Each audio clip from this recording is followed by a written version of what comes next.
Very good evening everyone. स्वागत है आप सभी का देश के number one education platform Unacademy पर और हमारे चैनल बैंकर्स हब पर। आप जितने भी दोस्त साथी मित्र समय सेशन में जुड़े हुए हैं सभी का तहे दिल से स्वागत। तो दोस्तों ये वीकली करंट अफेयर सेशन है जो कि 19 से 25 नवंबर के बीच की खबरें, इंपॉर्टेंट खबरें जो आपके बैंक एग्जाम के नज़रिए से काफ़ी ज़्यादा महत्वपूर्ण हो सकती हैं, उनको लेकर हम यहाँ पर डिस्कशन करेंगे। एमसीक्यूज हैं, डिटेल में एक्सप्लेनेशन है, तो आपको पढ़ने में काफ़ी अच्छा लगेगा मेरे दोस्तों। साथ साथ में और भी बहुत सारी इंपॉर्टेंट न्यूज़ हम डिस्कस करेंगे यहाँ पर। तो जितने भी दोस्त साथी मित्र सेशन में जुड़े हुए हैं सभी का तहे दिल से स्वागत। सेशन का हिस्सा बनिए, सेशन को शेयर करिए अपने सभी साथियों के साथ।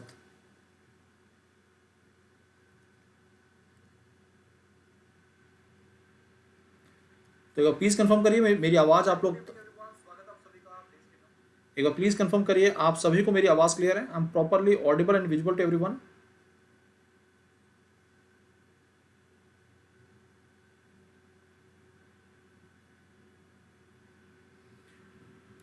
तो मेरे दोस्तों आज का सेशन वीकली करंट अफेयर्स पर है।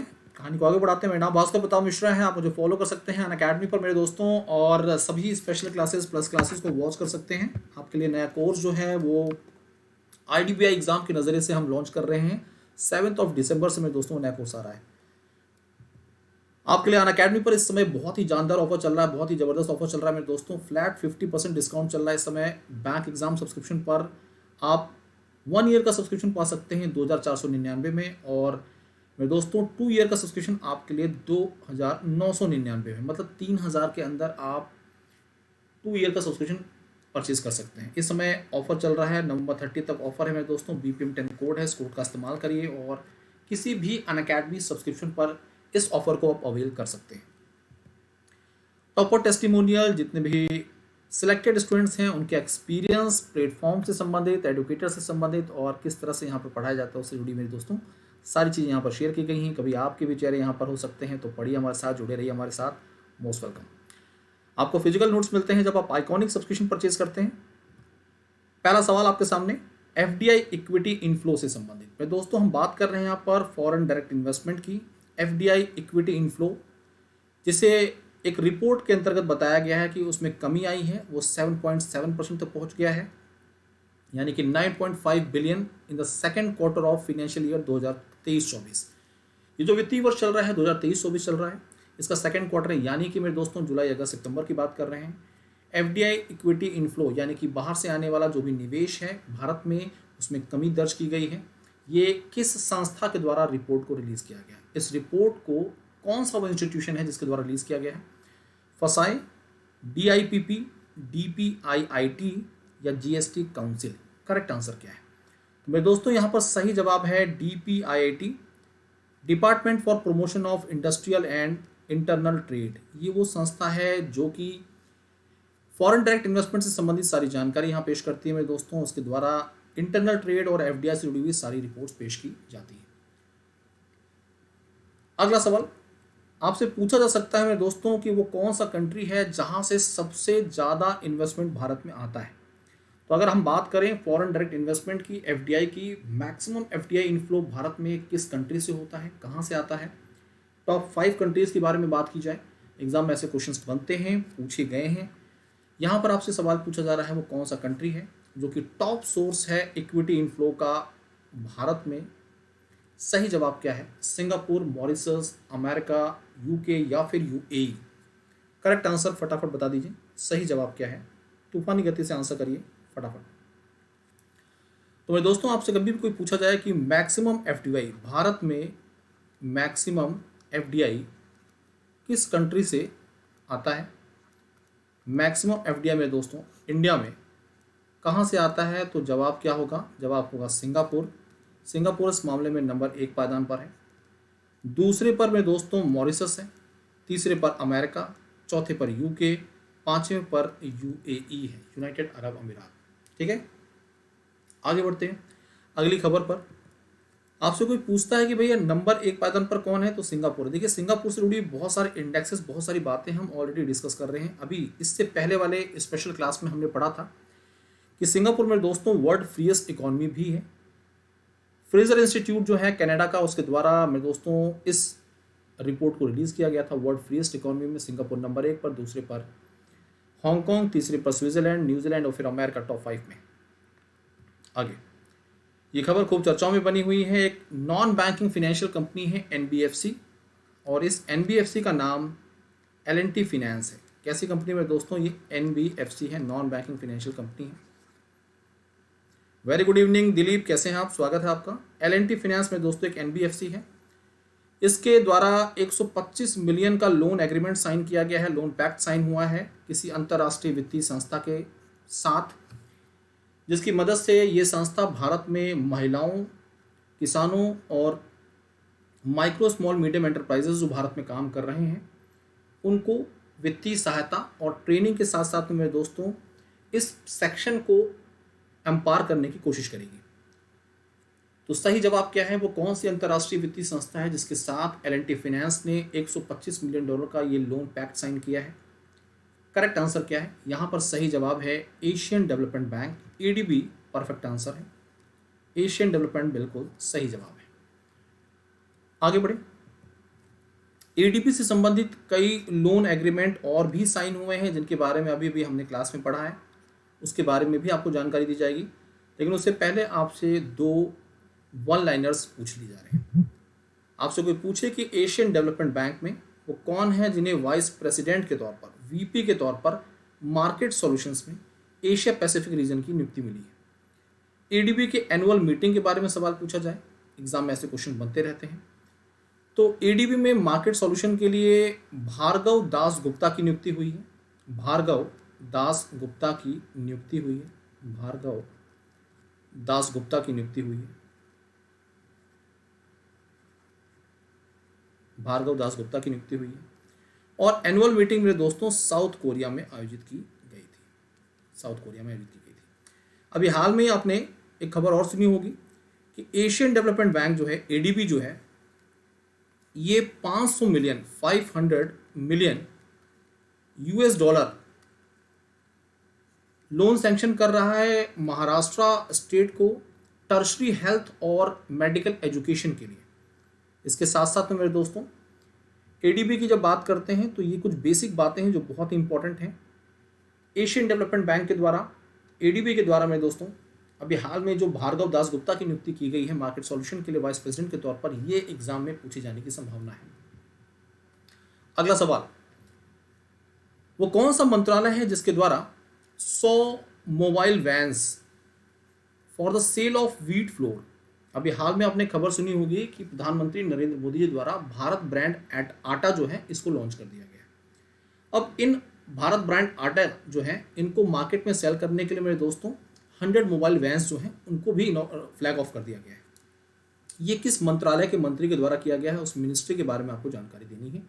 कौन सी वो मिनिस्ट्री है? फटाफट आंसर करिए। उस मंत्रालय के बारे में जानकारी दे दीजिए, फटाफट बता दीजिए करेक्ट आंसर क्या है, सही जवाब क्या है। तो कौन सी वो मिनिस्ट्री है मेरे दोस्तों? सही जवाब क्या है? फटाफट आंसर करिए। तो करेक्ट आंसर है ministry of food, consumer affairs and PDS मंत्रालय। Ministry of food, consumer affairs and public distribution ministry. ये मंत्रालय इस समय पीयूष गोयल जी के पास है। पीयूष गोयल जी के पास ये मंत्रालय है। पीयूष गोयल जी के पास ये मंत्रालय है, याद रखिए। आगे बढ़ते हैं। ऐसे मेरे दोस्तों कई और इनिशिएटिव्स लिए गए हैं, एग्जाम में क्वेश्चन पूछा जा सकता है। जो ये भारत ब्रांड आटा लॉन्च किया गया है इसकी कीमत क्या है? तो ये 27.5 यानी 27.5 रुपये पर केजी इसकी कीमत रखी गई। इससे ज़्यादा इसकी कीमत नहीं होगी, ठीक है। आपको ये भी पता होगा कि 2023 को इंटरनेशनल ईयर ऑफ माइलेट्स यानी कि अंतर्राष्ट्रीय मोटा अनाज वर्ष भी घोषित किया गया था। यूनाइटेड नेशन जनरल असेंबली और फूड एंड एग्रीकल्चर ऑर्गेनाइजेशन के द्वारा मेरे दोस्तों भारत सरकार के निवेदन पर 2023 को इस वर्ष का नाम दिया गया था, ठीक है भाई। अगला सवाल बहुत ही इंपॉर्टेंट है। ये सवाल मेरे दोस्तों बैंक से सीधा सीधा रिलेट कर रहा है। हमारी वित्त मंत्री श्रीमती निर्मला सीतारमण जी के द्वारा स्टेट बैंक ऑफ इंडिया का ब्रांच ओपन किया गया है त्रिनकोमली में। ये त्रिनकोमली जो है ये किस कंट्री में स्थित है, किस देश में स्थित है? आंसर करिए। त्रिनकोमली मेरे दोस्तों किस कंट्री का एक शहर है जहां पर स्टेट बैंक ऑफ इंडिया की द्वारा अपनी ब्रांच ओपन की गई है? Singapore, Mauritius, Sri Lanka, Bangladesh, Tanzania. सही जवाब क्या है? फटाफट आंसर कर दीजिए, करेक्ट आंसर क्या है?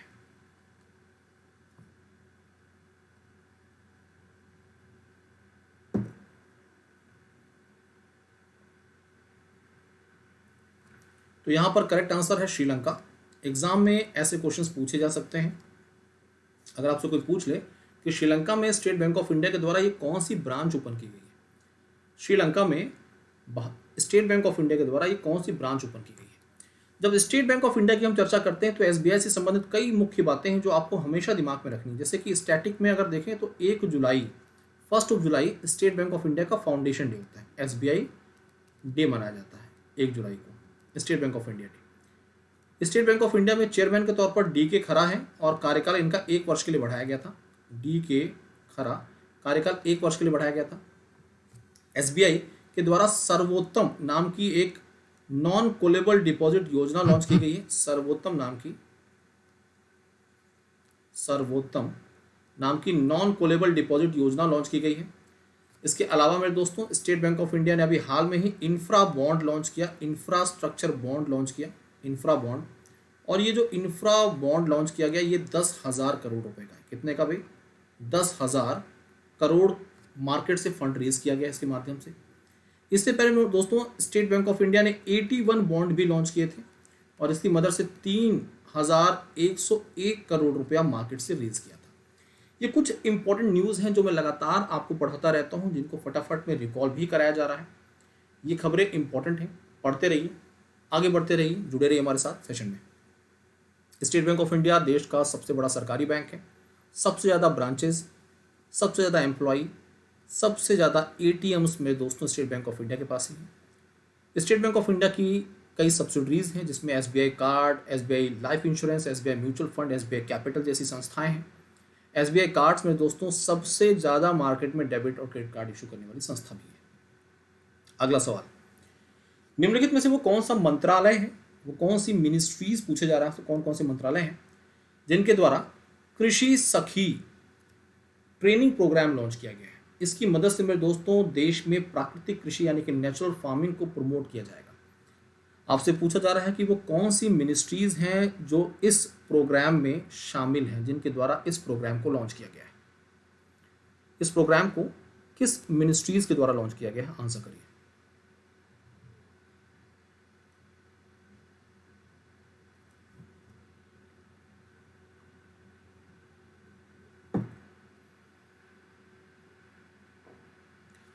तो मेरे प्यारे दोस्तों देखिए, कृषि सखी का मतलब है ग्रामीण इलाकों में काम कर रही महिलाएं जो कि सेल्फ हेल्प ग्रुप से संबंधित हैं, यानी कि महिला स्वयं सहायता समूह, सेल्फ हेल्प ग्रुप से जुड़ी हुई महिलाएं, इनको ट्रेनिंग प्रोवाइड की जाएगी और इस ट्रेनिंग की मदद से ग्रामीण इलाकों में नेचुरल फार्मिंग जो है, नेचुरल फार्मिंग, इसको प्रमोट करने का प्रयास किया जाएगा।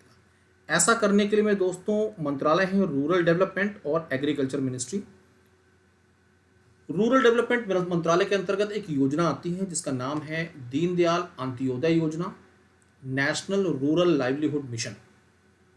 ये योजना बहुत ही पॉपुलर स्कीम है। जमीनी स्तर पर देखा जाए तो इसकी मदद से मेरे दोस्तों ग्रामीण इलाकों में महिलाओं को खासकर और जो ग्रामीण इलाके में लोग हैं उनको आजीविका कैसे अर्जित करनी है, इसके लिए एक तरह से ट्रेनिंग प्रोवाइड की जाती है, अवेयर किया जाता है इस योजना के माध्यम से। Ministry of Rural Development and Ministry of Agriculture and Farmers Welfare, इनके द्वारा ज्वाइंटली लॉन्च किया गया है training programme of Deendayal Antyodaya Yojana National Rural Livelihood Mission Krishi Sakhi for promotion of natural farming. इस योजना की मदद से मेरे दोस्तों देश में 50,000 कृषि सखी को ट्रेन किया जाएगा। ऐसी ही और भी कई योजनाएं हैं जिसकी मदद से महिलाओं को सशक्त बनाने का प्रयास किया जा रहा है। भारत सरकार, देश के प्रधानमंत्री नरेंद्र मोदी जी द्वारा 15 अगस्त के दिन लखपति दीदी योजना लॉन्च की गई पूरे देश में, लखपति दीदी योजना। और इस योजना में मेरे दोस्तों 2 करोड़ महिलाएं जो कि सेल्फ हेल्प ग्रुप से संबंधित हैं, उनकी वार्षिक आय को 1 लाख से ऊपर ले जाने का प्रयास किया जाएगा। ऐसे ही ड्रोन की उड़ान नाम की योजना भी लॉन्च की गई। ड्रोन की उड़ान, इस योजना को भी लॉन्च किया गया। इसकी मदद से मेरे दोस्तों कुल मिलाकर 15,000 महिलाएं हैं जिनको ट्रेन किया जाएगा ड्रोन रिपेयर कैसे किया जाता है, ड्रोन को उड़ाया कैसे जाता है, ठीक है, इनसे संबंधित ट्रेनिंग प्रोवाइड की जाएगी। इन कार्यों के माध्यम से, इन प्रोग्राम्स की मदद से ग्रामीण इलाकों में महिलाओं को मेरे दोस्तों सशक्त बनाने का प्रयास किया जाएगा। साथ साथ में उनकी एनुअल इनकम भी इनको इंक्रीज करने की कोशिश की जाएगी। ओके दोस्तों, इनको आत्मनिर्भर बनाने का पूरा प्रयास किया जाएगा, सरकार का कुछ ऐसा सूचना है। अगला सवाल बहुत ही इंपॉर्टेंट है, आपसे पूछा जा रहा है कि वो कौन सा स्टेशन है, उस स्टेशन के बारे में जानकारी दीजिए जिसको मेरे दोस्तों प्लेटिनम सर्टिफिकेशन प्रोवाइड किया गया है। ये हाईएस्ट स्टैंडर्ड है इंडियन ग्रीन बिल्डिंग काउंसिल का, जो कि किसी बिल्डिंग को प्रोवाइड किया जाता है, खासकर वो बिल्डिंग जो कि ग्रीन बिल्डिंग काउंसिल के नियमों के अनुसार से उसका निर्माण हुआ है और जो भी उसके ऑपरेशंस है वो उसी के हिसाब से चल रहे हैं। तो रेलवे स्टेशन मेरे दोस्तों, उसका नाम बताना है, कौन सा रेलवे स्टेशन है, विजयवाड़ा, सिकंदराबाद, बनारस, चेन्नई या फिर गांधीनगर रेलवे स्टेशन। सही जवाब क्या है, फटाफट आंसर कर दीजिए, करेक्ट आंसर क्या है।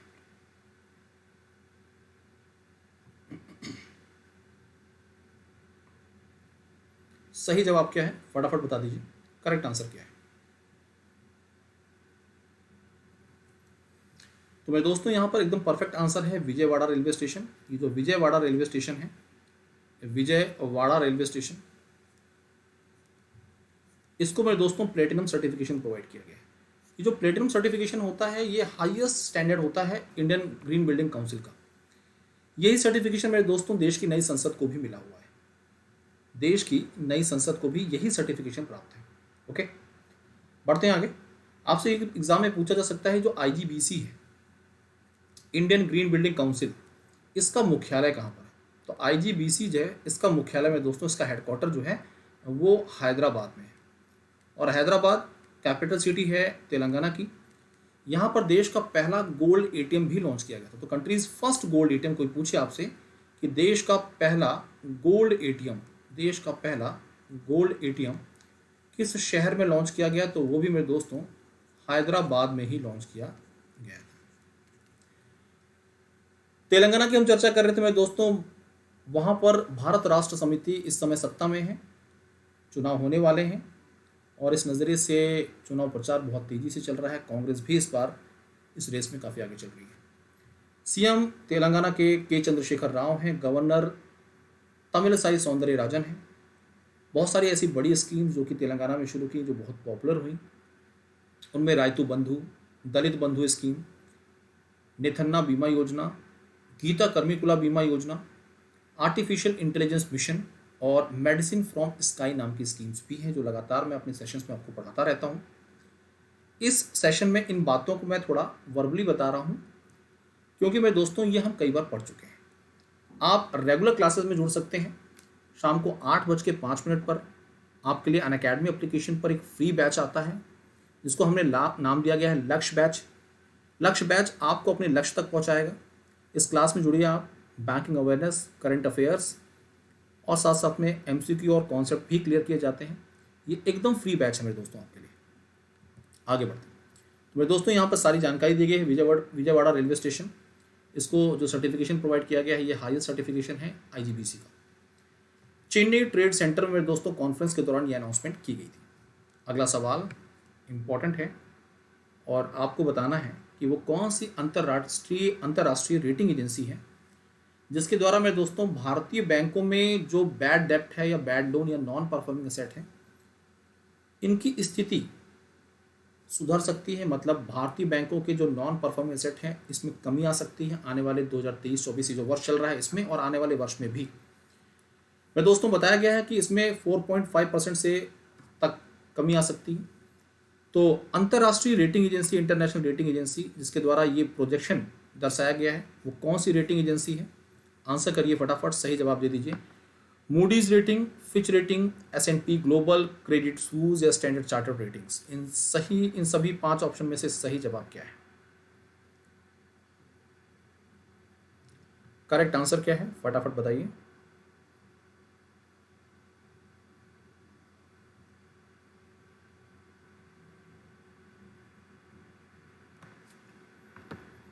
इस सवाल का सही जवाब क्या है? रफ्तार के साथ आंसर करिए मेरे दोस्तों।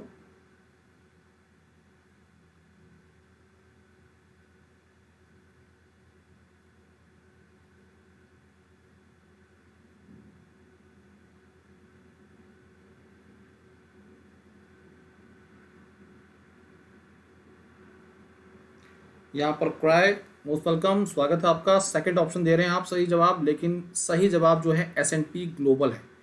थर्ड ऑप्शन यहाँ पर एकदम परफेक्ट है, S&P ग्लोबल करेक्ट आंसर है। S&P ग्लोबल एकदम सही जवाब है, एकदम करेक्ट आंसर। ठीक है भाई, जब हम S&P ग्लोबल की बात करते हैं, इसके द्वारा भारतीय बैंकों के जो वीक लोन्स हैं उनमें सुधार आने की बात कही गई है। 2023-24 में ये 4.5% तक आ जाएगा और 2024-25 में और कम होगा, यानी कि जो नॉन परफॉर्मिंग एसेट है उसमें कमी आने की बात बताई जा रही है।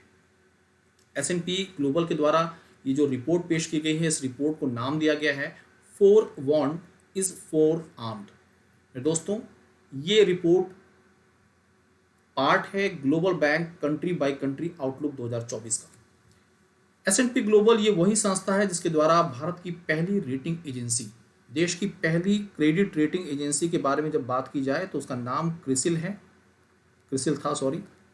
तो क्रिसिल को मेरे दोस्तों S&P के द्वारा ही एक्वायर किया गया। अब क्रिसिल S&P के नाम से जानी जाती है, S&P क्रिसिल रेटिंग के नाम से जानी जाती है।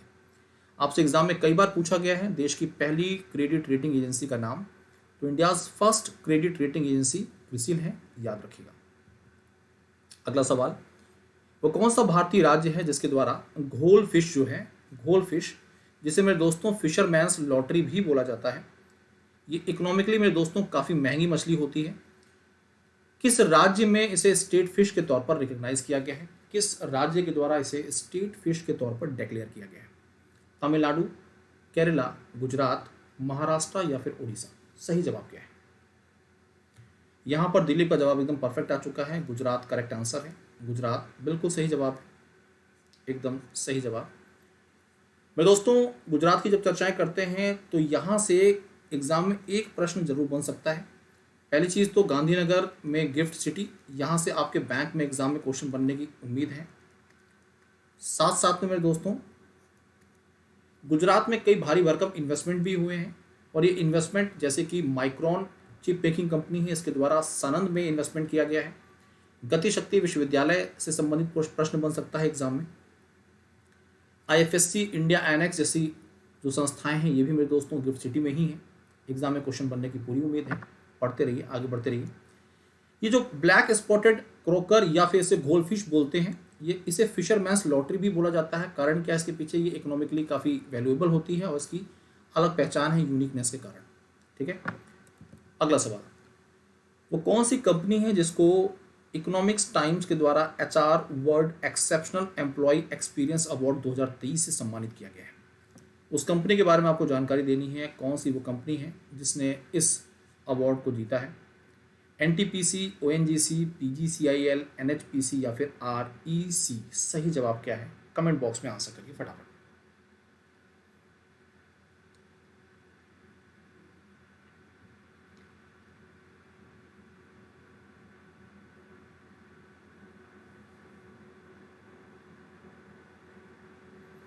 तो आंसर कर दीजिए फटाफट, सही जवाब क्या है? NTPC, ONGC, PGCIL, NHPC, REC। और सही जवाब यहाँ पर है मेरे दोस्तों NHPC is the correct answer.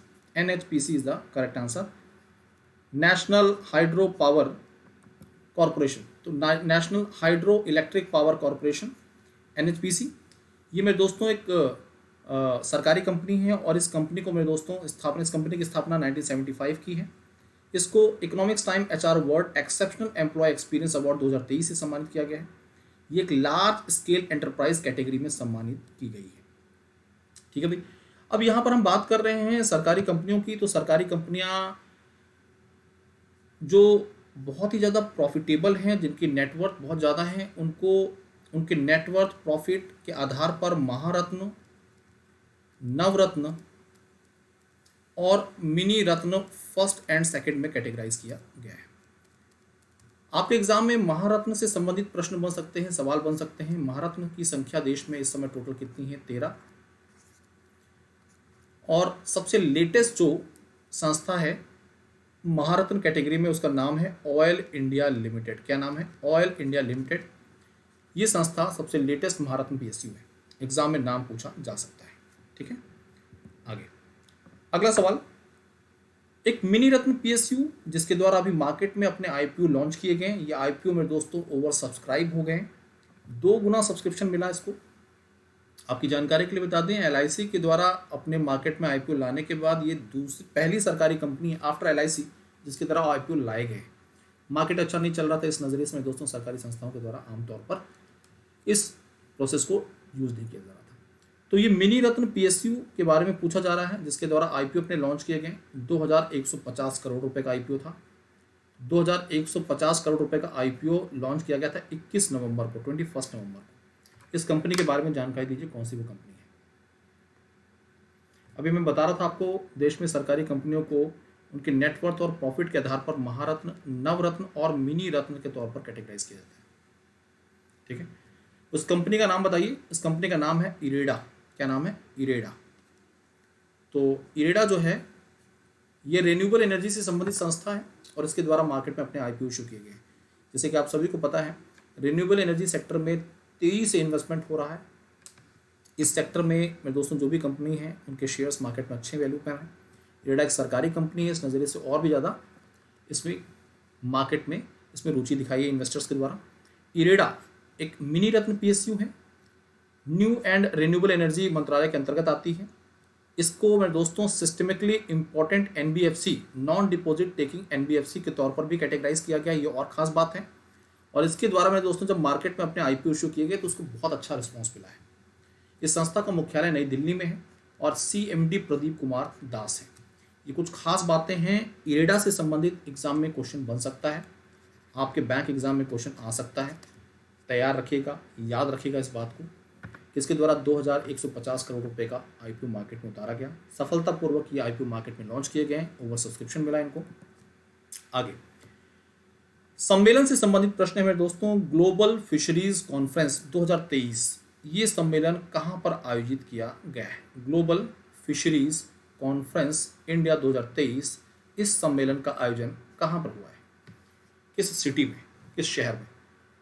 Chennai, Ahmedabad, Visakhapatnam, Kochi या फिर कोई भी जवाब सही नहीं है। तो यहाँ पर मेरे दोस्तों सही जवाब क्या है? करेक्ट आंसर जो है वो है अहमदाबाद। अहमदाबाद बिल्कुल सही जवाब है। देश का पहला शहर जिसे वर्ल्ड हेरिटेज सिटी के तौर पर रिकॉग्नाइज किया गया। तो मेरे दोस्तों ये देश की, इंडिया की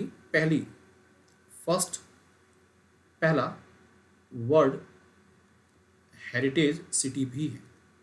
वर्ल्ड हेरिटेज सिटी के तौर पर इसे रिकॉग्नाइज भी किया गया है और ये रिकॉग्निशन यूनेस्को के द्वारा दिया गया है। किसके द्वारा दिया गया है? यूनेस्को के द्वारा दिया गया है। ठीक है, आगे बढ़ते हैं। आपसे कोई पूछे कि ग्लोबल फिशरीज डे कब होता है, तो ये वर्ल्ड फिशरीज डे मेरे दोस्तों 21 नवंबर को ही मनाया जाता है और इसी दिन ये सम्मेलन, ये कॉन्फ्रेंस भी आयोजित किया गया 21 नवंबर और 22 नवंबर को भारत में। किस जगह पर? अहमदाबाद में। हमारे यूनियन फिशरीज मिनिस्टर पुरुषोत्तम रूपाला जी द्वारा मेरे दोस्तों 2 दिनों का ग्लोबल फिशरीज कॉन्फ्रेंस का उद्घाटन किया गया अहमदाबाद में। थीम क्या रखी गई है? Celebrating fisheries and aquaculture wealth. World fishery days 21 नवंबर को आयोजित किया जाता है। कुछ ऐसी स्टैटिक की बातें जो इंपॉर्टेंट होती हैं, एग्जाम्पल के तौर पर आपसे कोई पूछ ले कि विश्व में फिश प्रोडक्शन की बात करें, वर्ल्ड में फिश प्रोडक्शन की बात करें तो नंबर 1 पर फिश प्रोडक्शन के मामले में कौन सा कंट्री है? तो वो चाइना है। फिश प्रोडक्शन में नंबर 1 पर चाइना है। दूसरे पर मेरे दोस्तों इंडिया है। दूसरे पर कौन सा कंट्री है? भारत है।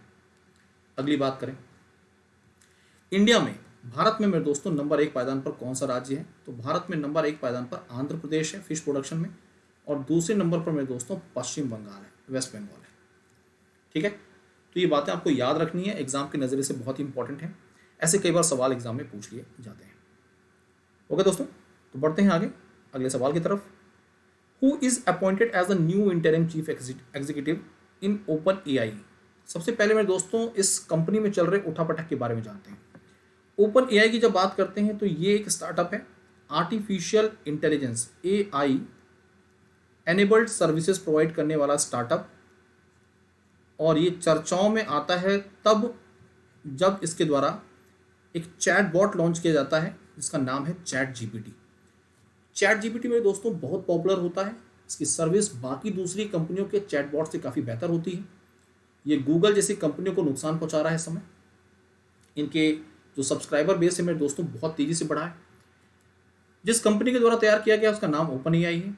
इसको माइक्रोसॉफ्ट के द्वारा फंडिंग भी मिली है इस चैट जीपीटी को तैयार करने के लिए। और ओपन एआई के जो सीईओ हैं मेरे दोस्तों, उनका नाम, सीईओ थे, उनका नाम सैम ऑल्टमैन था। क्या नाम था? Sam Altman. आपकी जानकारी के लिए बता दें, इस कंपनी में जो बोर्ड ऑफ डायरेक्टर्स थे उनके द्वारा सीईओ सैम ऑल्टमैन को फायर कर दिया गया, यानी कि पद से हटा दिया गया। और उसके बाद एक नया नाम अनाउंस किया जाता है, और नया नाम होता है मीरा मुराती का। मीरा मुराती 3 दिनों के लिए अंतरिम सीईओ के तौर पर, 3 डेज के लिए इंटरिम सीईओ के तौर पर नियुक्त होती हैं। उसके बाद जो बोर्ड है वो फिर से नया नाम अनाउंस करता है, और वो नया नाम अनाउंस किया जाता है नए इंटरिम सीईओ के तौर पर, न्यू इंटरिम सीईओ के तौर पर एमिट शेयर को, इंटरिम सीईओ के तौर पर एमिट शेयर को।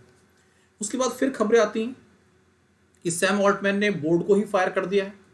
तो ये जो उठापटक चल रही है ओपन एआई के अंतर्गत मेरे दोस्तों, ओपन एआई बहुत तेजी से उभरती artificial intelligence enabled service provider company, जिसका चैट जीपीटी प्रोडक्ट बहुत ज़्यादा पॉपुलर हुआ। सैम ऑल्टमैन ने मेरे दोस्तों बोर्ड ऑफ डायरेक्टर्स को ही फायर कर दिया। खबर सुनी होगी आपने। इसके बारे में विस्तारपूर्वक जानकारी आप प्राप्त कर सकते हैं हमारी स्पेशल क्लासेस में। रात को 8:05 पर कल आपको स्पेशल क्लास मिलेगी। आप उस क्लास में जुड़कर ओपन एआई में जो चल रहा है उसके बारे में सारी जानकारी प्राप्त कर पाएंगे। अगला सवाल, 14th एमिशन गैप रिपोर्ट 2023। तो 14th एमिशंस गैप रिपोर्ट 2023 कौन सी ऑर्गेनाइजेशन के द्वारा रिलीज किया गया है? जानकारी दीजिए। वो कौन सी ऑर्गेनाइजेशन है जिसके द्वारा इस रिपोर्ट को रिलीज किया गया है?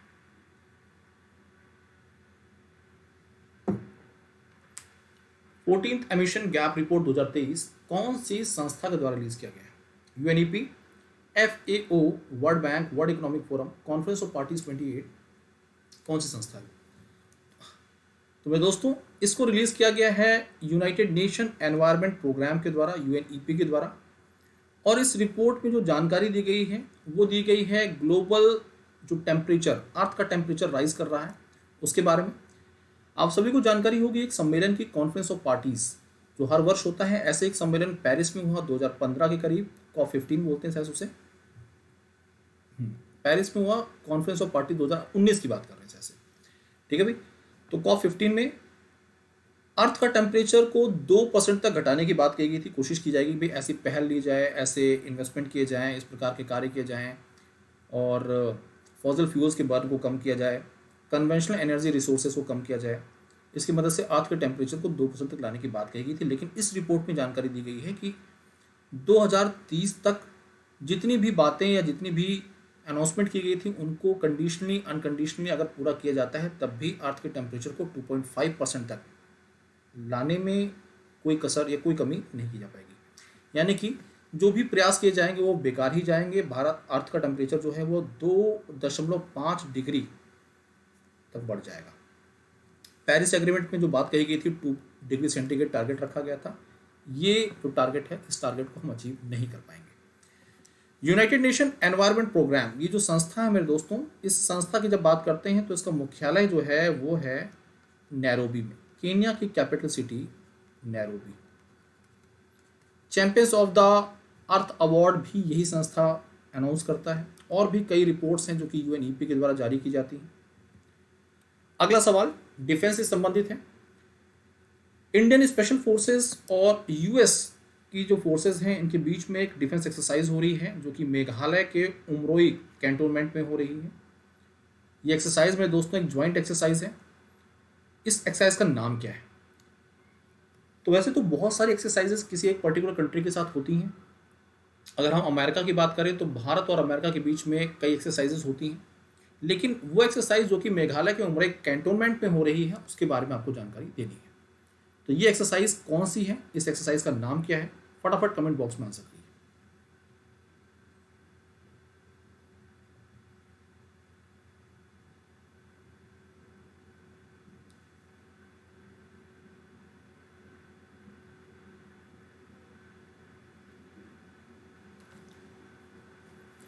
तो मेरे प्यारे दोस्तों, सही जवाब है वज्र प्रहार। ये जो वज्र प्रहार नाम की एक्सरसाइज है ये भारत और अमेरिका के बीच में हो रही है। और कहाँ हो रही है? मेघालय में। अगर हम बात करें युद्धाभ्यास की तो युद्धाभ्यास भी इंडिया और यूएस के बीच में ही होता है। भारत, अमेरिका और जापान, ऑस्ट्रेलिया ये मालाबार नाम की एक्सरसाइज में पार्टिसिपेट करते हैं। भारत, अमेरिका, जापान और ऑस्ट्रेलिया के बीच में क्वाड ग्रुप का फॉर्मेशन भी हुआ है। हरिमऊ शक्ति जो है ये मलेशिया के साथ भारत की एक्सरसाइज होती है, मलेशिया के साथ। समुद्र शक्ति इंडोनेशिया के साथ होती है। मित्र शक्ति श्रीलंका के साथ, स्लाइनेक्स श्रीलंका के साथ। तो ये कई एक्सरसाइजेज हैं जो कि आपको एग्जाम में पढ़नी है और एग्जाम में ऐसे प्रश्न बनते रहते हैं, क्वेश्चन आते रहते हैं। हमने अपनी स्पेशल क्लासेस में साइक्लोन 1 के बारे में पढ़ाया आपको। साइक्लोन 1 इजिप्ट के साथ, एक्वावेरिन मालदीव के साथ होती है। अगला सवाल जीआई टैग से संबंधित है। जीआई टैग मेरे दोस्तों, जियोग्राफिकल इंडिकेशन टैग, ये एक प्रकार का रिकग्निशन है भारत में उत्पादित, चाहे वो एग्रीकल्चर प्रोडक्ट हो चाहे मैन मेड हो, ऐसे प्रोडक्ट्स को मेरे दोस्तों एक टैग दिया जाता है। इसको एक अलग पहचान मिलती है इससे, जिसकी मदद से ये राष्ट्रीय स्तर पर और अंतर्राष्ट्रीय स्तर पर, मतलब नेशनल इंटरनेशनल लेवल पर, इससे जुड़े हुए लोगों को भी मदद मिलती है, उनके सोर्स ऑफ इनकम भी बढ़ती है और इस क्षेत्र को मेरे दोस्तों जहाँ से ये संबंधित है उसको अलग पहचान भी मिलती है। ऐसे ही मेरे दोस्तों जीआई टैग दिया गया है कैश्यू यानी काजू को। अभी हाल में ही मेरे दोस्तों इस कैश्यू को, इस काजू को मेरे दोस्तों जीआई टैग प्रोवाइड किया गया है जीआई रजिस्ट्री के द्वारा। ये किस स्टेट से संबंधित है, एग्जाम में ये पूछा जा रहा है, पूछा जा सकता है। एग्जाम में इससे पहले भी जीआई टैग से संबंधित सवाल बने हैं। जीआई टैग जीआई रजिस्ट्री के द्वारा दिया जाता है। ये अपने आप ही किसी प्रोडक्ट को नहीं दिया जाता, बल्कि जहाँ से, जिस क्षेत्र से संबंधित ये प्रोडक्ट होते हैं वहाँ पर कोई ना कोई एनजीओ, कोई ना कोई कोऑपरेटिव सोसाइटी इससे जुड़ी होती है, उनके द्वारा आवेदन करना पड़ता है और उस आवेदन के बाद जियोग्राफिकल जीआई रजिस्ट्री जो है ये इस पर काम करती है। जीआई टैग मेरे दोस्तों 10 वर्षों के लिए मिलता है। इसके बाद फिर से एप्लीकेशन, फिर से आवेदन करना पड़ता है। जिस कैश्यू की बात हम कर रहे हैं ये गोवा का कैश्यू है। इसे अलग से नाम भी दिया गया है गोवन कैश्यू के तौर पर। इसे क्या नाम दिया गया है? गोवन कैश्यू। गोवन कैश्यू नाम दिया गया है इसे। ये नाम देने के पीछे कारण क्या है कि बाकी जगह जो उत्पादन होता है उससे ये मिक्स ना हो, इसकी अपनी अलग पहचान है, इसकी अपनी अलग खूबी है, इसकी अपनी मार्केट में अपनी डिमांड है। तो जो बाकी जगह का प्रोडक्ट है वो कॉपी ना किया जा सके, वो कॉपी ना करें इसको। तो देखिए यहाँ पर सारी जानकारी है। GI tag for cashew was given to Goa recently. It ensure that only cashew product from Goa can be labelled as Goan cashew. मतलब किसी और जगह उत्पादित जो काजू है उसको गोवन कैश्यू का नाम नहीं दे सकते हैं। ये किसी प्रोडक्ट की अपनी ऑथेंटिसिटी जो होती है उसको बचाए रखने के लिए और कंज्यूमर जो है वो कंफ्यूज ना हो, डिफ्रेंशिएट कर पाए इन प्रोडक्ट्स को, इसके लिए दी जाती है। जीआई रजिस्ट्री जो है इसका मुख्यालय मेरे दोस्तों चेन्नई में है। जीआई रजिस्ट्री का हेडक्वार्टर कहाँ पर है? चेन्नई में है। सबसे ज़्यादा products GI tag Uttar Pradesh से हैं, ये याद रखिएगा, एग्जाम में सवाल बन सकते हैं। अगला सवाल एक प्लेटफॉर्म से जुड़ा हुआ है। अभी हाल में ही मेरे दोस्तों एक प्लेटफॉर्म लॉन्च किया गया जिसको नाम दिया गया है investor risk reduction access platform, जिसे इर्रा प्लेटफॉर्म के नाम से भी जाना जाता है। मेरे दोस्तों इसे डेवलप किया गया है निम्नलिखित में से किस ऑर्गेनाइजेशन के द्वारा? ये सवाल पूछा जा रहा है। वो कौन सा ऑर्गेनाइजेशन है जिसके द्वारा इसे डेवलप किया गया है? सही जवाब क्या है फटाफट बता दीजिए। करेक्ट आंसर क्या है? SEBI, reserve bank of India, Bombay stock exchange, IFSCA, या फिर इनमें से कोई भी जवाब सही नहीं है। तो यहां पर कोई भी ऑप्शन सही नहीं है। कारण क्या है? क्योंकि इस प्लेटफॉर्म को किसी एक स्टॉक एक्सचेंज या एक संस्था ने डेवलप नहीं किया है, बल्कि इसे कई स्टॉक एक्सचेंजेस के द्वारा मिलकर तैयार किया गया। इस पर्टिकुलर प्लेटफॉर्म को डेवलप किया है बीएससी, एनएससी, एमसीएक्स, एनसीडीईएक्स और एमएससी के द्वारा मिलकर, और इसको लॉन्च किया गया है सेबी के चेयरपर्सन माधवी पुरी भुज के द्वारा। माधवी पुरी भुज सेबी की पहली महिला चेयरपर्सन है। मेरे दोस्तों इस प्लेटफॉर्म को तैयार किया गया है इस नज़रिए से कि जो इन्वेस्टर्स हैं, इन्वेस्टर्स मेरे दोस्तों कई बार इन्वेस्टमेंट के दौरान उनको कई टेक्निकल ग्लिचेस होती हैं, टेक्निकल इश्यूज़ आते हैं। उन टेक्निकल इश्यूज़ को किस प्रकार से हम रिजॉल्व करें और जो इन्वेस्टर हैं उसके राइट को प्रोटेक्ट करने के नज़रिए से इस प्लेटफॉर्म को लॉन्च किया गया है। तो याद रखिएगा मल्टीपल स्टॉक एक्सचेंजेस के द्वारा मिलकर इर्रा नाम का प्लेटफॉर्म लॉन्च किया गया है। इर्रा का फुल फॉर्म पूछा जा सकता है। इसकी लॉन्चिंग माधवी पुरी बुच के द्वारा की गई है। सेबी की महिला चेयरपर्सन है और सेबी देश में कैपिटल मार्केट रेगुलेटरी बॉडी है। अगला सवाल, ये भी मेरे दोस्तों कैपिटल मार्केट से संबंधित ही प्रश्न है, एक एमओयू से जुड़ा हुआ है। देश में जब हम दूसरे नंबर पर सबसे बड़े स्टॉक एक्सचेंज की बात करते हैं तो उसका नाम है नेशनल स्टॉक एक्सचेंज। क्या नाम है? National stock exchange, NSC. इसके द्वारा एक एमओयू साइन किया गया है किसी भारतीय राज्य के साथ, जिसकी मदद से जो स्मॉल और मीडियम एंटरप्राइजेस हैं, एसएमईज जो हैं, ये मार्केट से फंड रेज कर पाएंगे, कैपिटल मार्केट से फंड रेज कर सकते हैं। तो ये जो एमओयू साइन हुआ है एनएससी और किसी भारतीय राज्य में, आपको उस राज्य के बारे में जानकारी देनी है। तो वो कौन सा स्टेट है जिसके बीच में और एनएससी के बीच में एमओयू साइन हुआ है, जिसकी मदद से जो स्मॉल मीडियम एंटरप्राइज उस पर्टिकुलर स्टेट में है वो मार्केट से कैपिटल फंड रेज कर सकते हैं। तो उस राज्य का नाम पश्चिम बंगाल है। करेक्ट आंसर है वेस्ट बंगाल। सही जवाब है पश्चिम बंगाल। आपकी जानकारी के लिए बता दें, वेस्ट बंगाल में दोस्तों कई इंडेक्सेस हैं जिसमें नंबर 1 पायदान पे चल रहा है। जैसे कि अगर हम बात करें फाउंडेशनल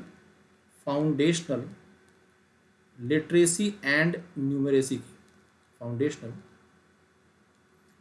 लिटरेसी एंड न्यूमरेसी की, इस इंडेक्स में पश्चिम बंगाल नंबर 1 पर है। आपके मन में सवाल आएगा ये इंडेक्स है क्या? मेरे दोस्तों, वो बच्चे जिनकी उम्र 10 वर्ष तक की है, अप टू 10 ईयर्स, या बोल सकते हैं 10 वर्ष से कम की, उन बच्चों में संख्यात्मकता मतलब संख्या को पहचान करना और जो साक्षरता है इसको मापने का एक तरीका है। इस रैंकिंग में पश्चिम बंगाल नंबर 1 पर है और सबसे बॉटम में उत्तर प्रदेश है। यूपी सबसे निचले पायदान पर आता है। अगली बात, भारत देश में, हमारे देश में मेरे दोस्तों पहली बार वाटर बॉडी सेंसस को लॉन्च किया गया। तो वाटर बॉडी सेंसस देश में पहली बार कंडक्ट किया गया और इस वाटर बॉडी सेंसस में जो राज्य जहां पर सबसे ज़्यादा पॉन्ड्स एंड रिजर्वायर्स हैं उसका नाम भी पश्चिम बंगाल है। तो सबसे ज़्यादा पॉन्ड्स एंड रिजर्वायर्स की बात करें तो मेरे दोस्तों वो पश्चिम बंगाल में ही है। मैक्सिमम एलिफेंट कॉरिडोर्स की संख्या भी पश्चिम बंगाल में सबसे ज़्यादा है। देश का पहला जीआई टैग प्रोडक्ट दार्जिलिंग चाय पश्चिम बंगाल से ही है। पहला टायर पार्क पश्चिम बंगाल में है, कोलकाता में। और फर्स्ट अंडर वाटर मेट्रो और पहली मेट्रो भी मेरे दोस्तों पश्चिम बंगाल से ही है। ठीक है भाई। ममता दीदी यहाँ पर चीफ मिनिस्टर हैं। आपकी जानकारी के लिए बता दें, एडीआर रिपोर्ट, जिसे हम बोलते हैं एसोसिएशन फॉर डेमोक्रेटिक रिफॉर्म की एक रिपोर्ट रिलीज होती है। उसमें सबसे कम संपत्ति जिस चीफ मिनिस्टर के पास बताई गई है वो ममता दीदी हैं। एक अच्छी बात है। और देश में सबसे ज़्यादा संपत्ति वाले चीफ मिनिस्टर जगन मोहन रेड्डी हैं। ठीक है भाई। तो नेशनल स्टॉक एक्सचेंज और पश्चिम बंगाल सरकार के बीच में एमओयू साइन हुआ है, जिसकी मदद से जो स्मॉल मीडियम एंटरप्राइजेस हैं वो फंड रेज कर पाएंगे कैपिटल मार्केट से। इससे संबंधित ये एमओयू साइन हुआ है। अगली खबर एक वीक से जुड़ी हुई है, वर्ल्ड हेरिटेज वीक। ये मेरे दोस्तों निम्नलिखित में से किस मंथ में ऑब्जर्व किया जाता है और किस दिन से किस दिन के बीच में से ऑब्जर्व किया जाता है? World heritage week is observe every year in which of the following month? निम्नलिखित में से किस मंथ में से ऑब्जर्व किया जाता है? सही जवाब बता दीजिए।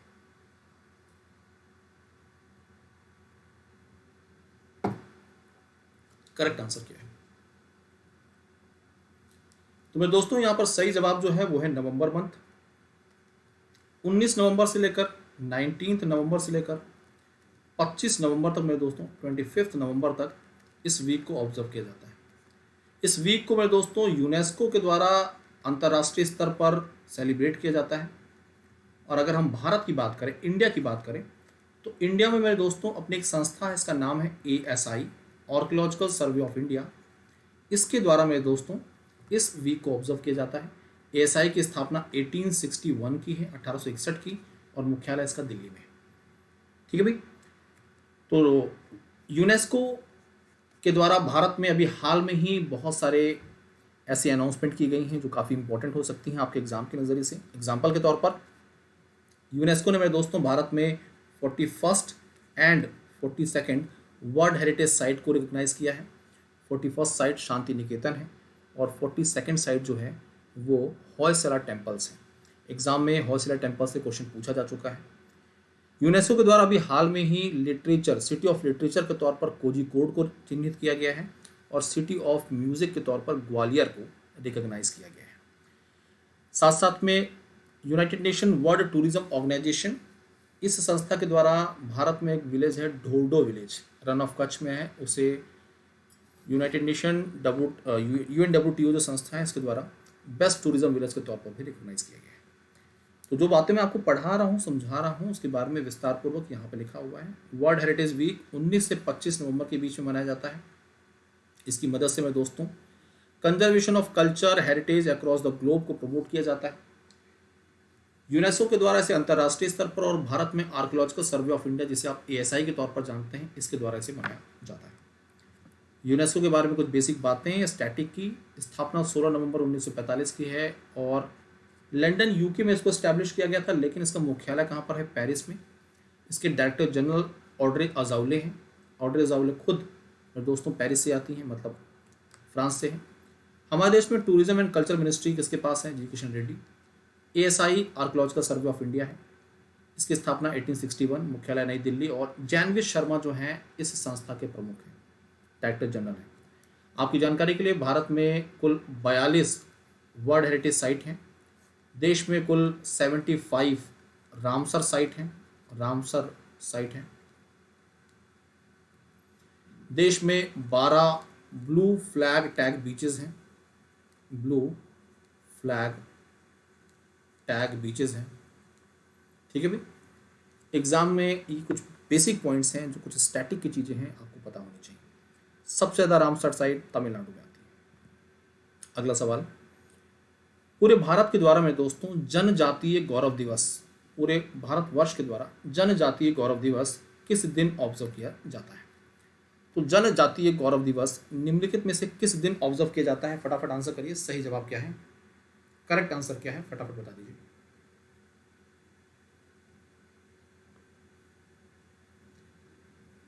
जनजातीय गौरव दिवस मेरे दोस्तों 15 नवंबर को ऑब्जर्व किया जाता है, 15 नवंबर को, जिस दिन भगवान बिरसा मुंडा का जन्मदिवस भी मनाया जाता है। मैं दोस्तों इस अवसर पर प्रधानमंत्री नरेंद्र मोदी जी झारखंड में मौजूद थे। झारखंड में खूंटी में एक कॉन्फ्रेंस को आयोजित किया गया और साथ साथ में कई बड़ी अनाउंसमेंट भी की गई।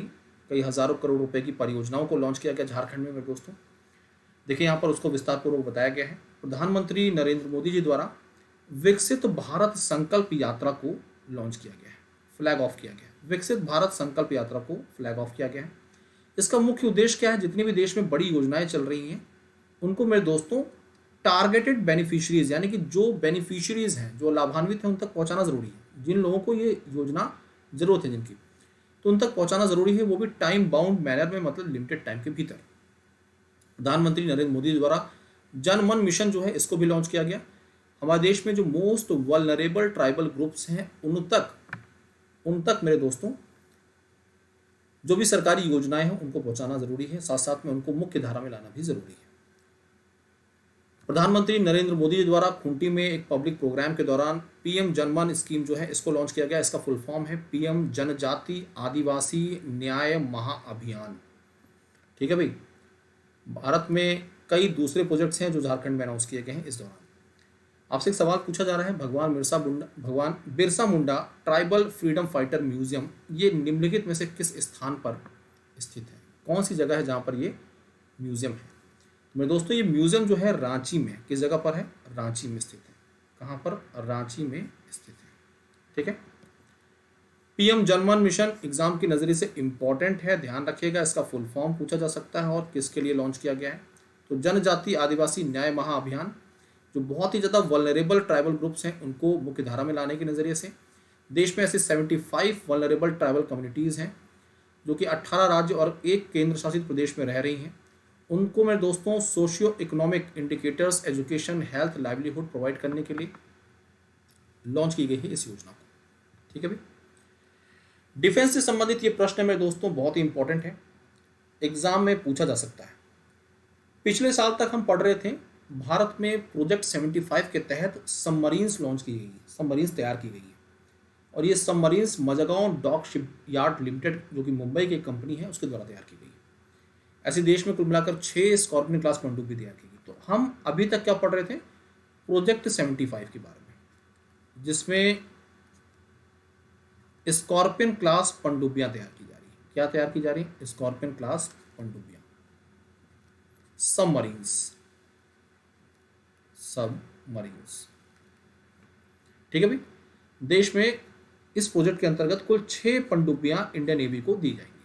5 कमीशन हो चुकी हैं, 6ठा ट्रायल पे चल रहा है। अब मेरे दोस्तों, एक प्रोजेक्ट अनाउंस किया गया जिसके तहत कुल 8 एंटी सबमरीन्स, मतलब सबमरीन पनडुब्बियां हैं, दुश्मन देशों की जो पनडुब्बियां होंगी उनको कैसे हम नुकसान पहुंचा सकते हैं, उनसे कैसे बच सकते हैं मेरे दोस्तों, इसके लिए एक प्रोजेक्ट लॉन्च किया गया जिसके तहत anti submarines warfare, anti submarines warfare, ठीक है, शैलो वाटर क्राफ्ट, इस सीरीज में कुल 8 प्रोजेक्ट हैं। 8 मतलब सीरीज लॉन्च की जाएंगी। 8 ऐसी इंडियन नेवल शिप्स लॉन्च की जाएंगी जो कि भारतीय नौसेना को मजबूती प्रदान करेंगी। यहां पर मेरे दोस्तों चौथी सीरीज को लॉन्च कर दिया गया है, और जो चौथी सीरीज लॉन्च की गई है उसके नाम के बारे में पूछा जा रहा है। तो मेरे दोस्तों, जो fourth of this series anti submarine warfare SWC है, उसका नाम क्या है? नाम है अमीनी। एग्जाम में पूछा जा सकता है। ऐसे ही पूछा जा सकता है जो फर्स्ट ASW SWC है उसका नाम क्या है? अरनाला। दूसरी वाले का नाम एंड्रोथ, तीसरे का नाम है अंजदीप, और चौथी जो है उसका नाम है अमीनी। आपकी जानकारी के लिए बता दें, इसे गार्डन रिच शिप बिल्डर्स नाम की कोलकाता बेस्ड कंपनी है, उसके द्वारा तैयार किया जा रहा है। इसमें कुल 8 इस प्रकार की एंटी सबमरीन्स तैयार की जाएंगी। ठीक है भाई। एग्जाम की नज़रिए से बहुत इंपॉर्टेंट है, पूछा जा सकता है। तो पहली वाली बात, यानी कि जो स्कॉर्पियन क्लास पनडुब्बियां 6 तैयार की गई, उनके नाम भी आपको याद रखने हैं। साथ साथ में आपको SW और SWC के नाम भी याद रखने हैं। यहाँ पर विस्तार पूर्वक जानकारी दी गई है। अमीनी जो कि फोर्थ थी 8 में से जो एंटी सबमरीन्स तैयार की जानी है उसमें, इसे गार्डन रिच शिप बिल्डर के द्वारा तैयार किया गया है, जो कि एक स्टेट ओन कंपनी है और कलकत्ता में स्थित है। दोस्तों, इसकी मदद से जो कोस्टल वाटर्स रीजन्स हैं, कोस्टल रीजन्स हैं, वहाँ पर सुरक्षा को और साथ साथ में लो इंटेंसिटी मैरिटाइम ऑपरेशंस जो हैं वो कंडक्ट किए जाएंगे। इस शिप का इस्तेमाल माइन लेइंग ऑपरेशंस में भी किया जा सकता है। अमीनी के बारे में सारी जानकारी आपको दे दी गई है। 2019 में डिफेंस मिनिस्ट्री और GRSC जो कंपनी है इसके बीच में एक MOU साइन हुआ था, जिसके तहत ये कलकत्ता बेस्ड कंपनी इन 8 एंटी सबमरीन्स को तैयार करेगी। अगला सवाल आपके सामने है और ये है, APEC Asia Pacific economic cooperation leaders meeting 2023 कहाँ पर आयोजित की गई? तो वो कौन सा कंट्री है जिसके द्वारा मेरे दोस्तों Asia Pacific economic cooperation leaders meeting का आयोजन किया गया? तो India, Japan, America, Australia, south Korea. Correct answer क्या है? सही जवाब है USA। मेरे दोस्तों, अमेरिका में सैन फ्रांसिस्को में मेरे दोस्तों इसे लॉन्च किया गया है, इस मीटिंग का आयोजन किया गया। अगला सवाल, वो कौन सा भारतीय राज्य है जिसके द्वारा 9th India international science festival IISF 2023 का आयोजन किया जाएगा? जनवरी 2024 में इसका आयोजन किया जाना है। तो जनवरी 2024 में ये इंडिया इंटरनेशनल साइंस फेस्टिवल आयोजित किया जाएगा। कहाँ पर? हरियाणा में। हरियाणा के चीफ मिनिस्टर मनोहर लाल खट्टर साहब हैं, deputy chief minister Dushyant Chautala हैं। हरियाणा CM के द्वारा मेरे दोस्तों जितने भी पद्मा अवार्डीज हैं इस राज्य में, उनको 10,000 मासिक पेंशन देने का अनाउंसमेंट भी किया गया है। आगे बढ़ते हैं, चलते हैं अगले सवाल की तरफ। अगर कोई पूछे आपसे कि 2023 में इंडिया इंटरनेशनल साइंस फेस्टिवल कहाँ पर आयोजित किया गया था, तो मध्य प्रदेश में, भोपाल में। उस संस्था के बारे में जानकारी दीजिए जिसके द्वारा green house gas bulletin, annual green house gas bulletin release किया गया। कौन सी वो संस्था है जिसके द्वारा मेरे दोस्तों इस बुलेटिन को रिलीज किया जाता है? United Nation Environment Programme, FAO, WMO, CPCB या नीति आयोग? सही जवाब क्या है, फटाफट बता दीजिए।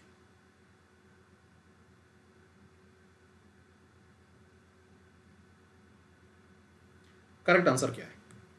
यहाँ पर करेक्ट आंसर मेरे दोस्तों कौन सी संस्था है? सही जवाब क्या है? United Nation Environment Programme UNEP. तो ग्रीन हाउस गैस बुलेटिन मेरे दोस्तों यूएनईपी के द्वारा जारी किया गया है या फिर डब्ल्यूएमओ के द्वारा? करेक्ट आंसर क्या है फटाफट बताइए। अगला सवाल बहुत ही इंपॉर्टेंट है। गवर्नमेंट ऑफ इंडिया भारत सरकार और निम्नलिखित में से वो कौन सी अंतर्राष्ट्रीय वित्तीय संस्था है जिसके बीच में 400 million policy based loan agreement sign हुआ है, जिसकी मदद से मेरे दोस्तों अर्बन इंफ्रास्ट्रक्चर, सर्विस डिलीवरी और एफिशिएंट गवर्नेंस सिस्टम को प्रमोट किया जाएगा। तो इस प्रकार के कई लोन एग्रीमेंट साइन होते हैं, एग्जाम में सवाल बन जाते हैं, आपसे पूछा जा रहा है भारत सरकार और वो कौन सा बैंक है? उस संस्था का नाम एशियन डेवलपमेंट बैंक है, एडीबी। एशियन डेवलपमेंट बैंक का मुख्यालय मनीला में है और प्रेसिडेंट है मासासुगु असाकावा। एग्जाम के नज़रिए से मेरे दोस्तों एडीबी से जुड़े हुए जितने भी लोन एग्रीमेंट्स हुए हैं भारत सरकार के या किसी स्टेट के, वो एग्जाम के लिए इंपॉर्टेंट है, नाम पढ़िएगा जरूर। भार्गव दासगुप्ता एडीबी में वाइस प्रेसिडेंट के तौर पर मार्केट सॉल्यूशंस के लिए नियुक्ति मिली है। इस तरह से मेरे दोस्तों आज के सेशन को समाप्त करने का समय आ चुका है। इस समय अनअकैडमी पर फ्लैट 50% का ऑफ चल रहा है। ये ऑफर नवंबर 30 तक है, 30 नवंबर तक है। ये कोड है मेरा BPM10, इस कोड का इस्तेमाल करिए। 1 ईयर का सब्सक्रिप्शन मात्र 2499 और 2 ईयर का सब्सक्रिप्शन 2999 में इस समय मिल रहा है। एक अच्छा मौका है एक अच्छे प्लेटफॉर्म से जुड़कर अपनी तैयारी को आगे बढ़ाने का। और दोस्तों आप हमारे साथ जुड़ सकते हैं हमारे Telegram channel GAY Bhaskar sir, ये ऑफिशियल टेलीग्राम चैनल है। ये मेरा कोड है BPM10, इस कोड का इस्तेमाल किसी भी अनअकैडमी सब्सक्रिप्शन के लिए आप कर सकते हैं। तो अभी के लिए मेरे दोस्तों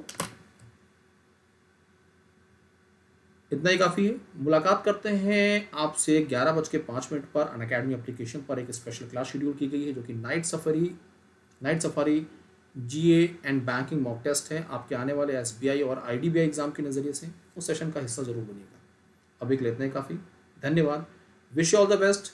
जय हिंद, जय भारत। पढ़ते रहिए, आगे बढ़ते रहिए।